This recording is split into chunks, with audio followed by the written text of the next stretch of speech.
What's up, everybody, and welcome to my channel. My name is Joshua, and basically I do a little bit of storytelling about issues happening, some people wanting advice and all that. So without further ado, let's get into today's video. I am a 28-year-old nurse married to a teacher who is 31 now. I feel my life is now shuttered. In my life, I never imagined marrying a man with a bald head. It is a quality I don't like seeing. From childhood, I hated bald-headed men with passion. But now life has become unfair to me. 6 years after getting married, my husband has started losing hair. It started as a joke last year, a small spot at the back which had now become so visible for everyone to see. I am so annoyed with this man to the extent that I now refuse to meet with him in bed. Worse, I feel embarrassed and very uncomfortable when he visits me at my place of work. I am thinking of leaving him. I can't bear the shame of being with a bald-headed husband. Please advise.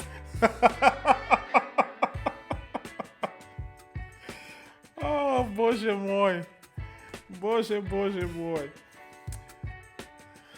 You know, sometimes you do meet certain circumstances and you just can't believe that people actually behave like that. It's quite interesting that she's blaming the husband for getting bald.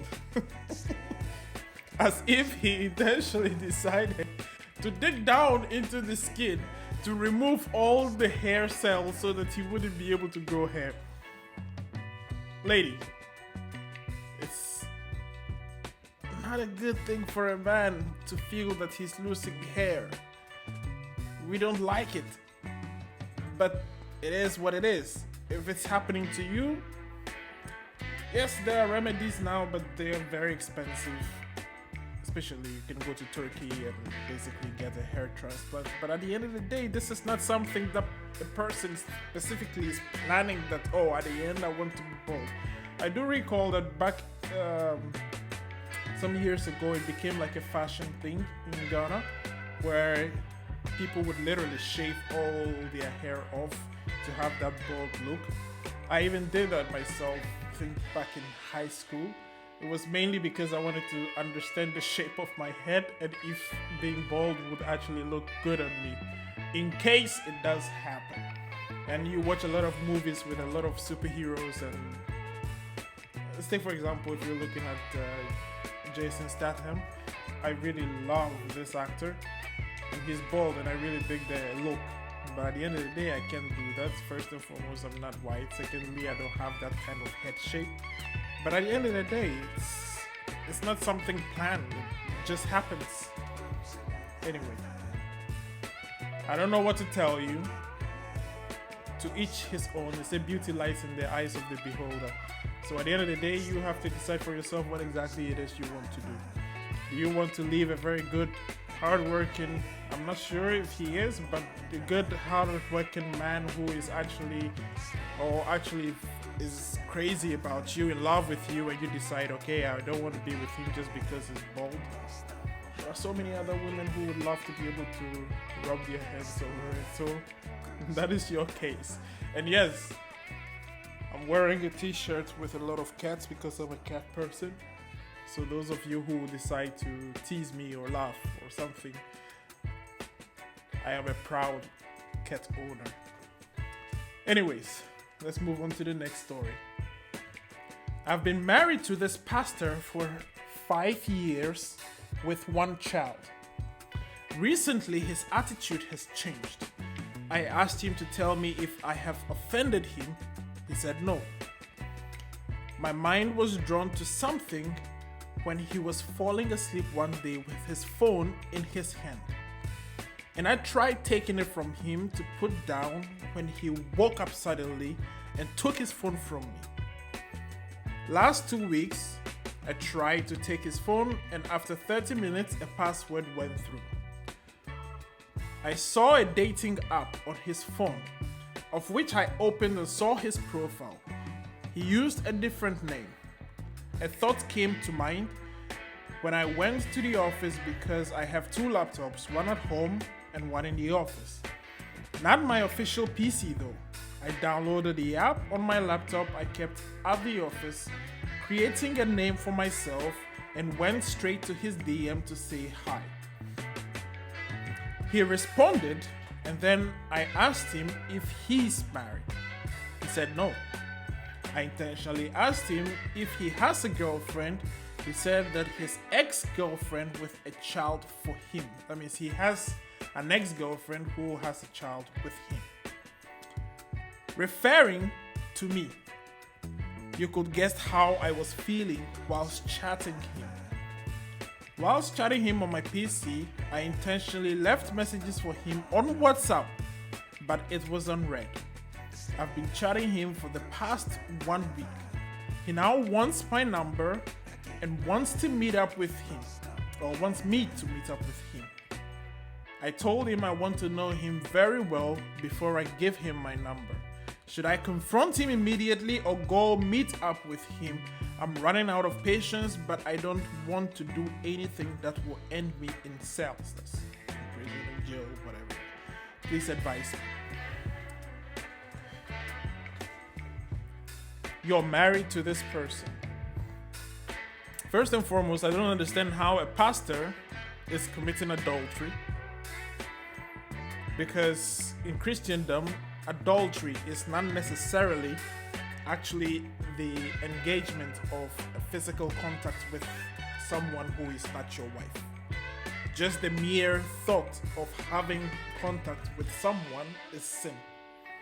So at the end of the day, this is a pastor. I don't want to use the name pastor because this is not a pastor, first and foremost. And secondly, you're married to this person for 5 years with 1 child. You're married to this person. Now, at the end of the day, first and foremost, you need to confront this issue immediately. That's in my opinion. Why? Because it's better to end things that are not working right immediately than to wait for them to keep compiling and become something big. So in my own opinion, I would say confront him immediately. And maybe do not do it alone. Maybe you can have a family member, a friend or something follow you, where you can even set up like this thing where he wants to meet. You can go and meet this person or your husband with the friend, just so you understand or he understands what is actually happening. And that way you can also keep yourself safe from actually doing something that could land or put you in a lot of trouble. So you need to have a friend or a family member or somebody who can stop you from committing something really bad. And aside that, I think being a pastor, I don't think therapy really is going to help him, because he understands what is going on. If he has been a pastor, that means that he has officiated a lot of marriages. And being in the position where he has officiated a lot of marriages, he has to also do a lot of marriage counseling for a lot of people who are actually planning to get married, and tell them what to do and what not to do. So in this case, being that he himself is the one doing these activities, I don't think counseling or something can help. That is my opinion. But at the end of the day, it's something that you can try, provided you have somebody else, maybe another minister or something, who will be able to step in to be able to help save the marriage. That is, if you guys are interested in that. But that is the thing. There is nothing you can really do when you find yourself in a situation where your partner is cheating. You either leave or figure out how to be able to solve the issue. And also, not really nice having a child involved in all of this. But at the end of the day, he's at the wrong, or he's in the wrong, and you need to figure out what to do next about the marriage or the relationship. Well, that's my opinion anyways. Guys, this brings me to the end of today's video. If you like the video, don't forget to hit the thumbs up button. Let me know in the comments what you guys also think, and also let me know if there are some kind of videos you would like me to make that would resonate well with you guys. Aside that, don't forget to subscribe to this channel so that you'll be able to get notifications, or basically be able to see contents that I'll be uploading in the future.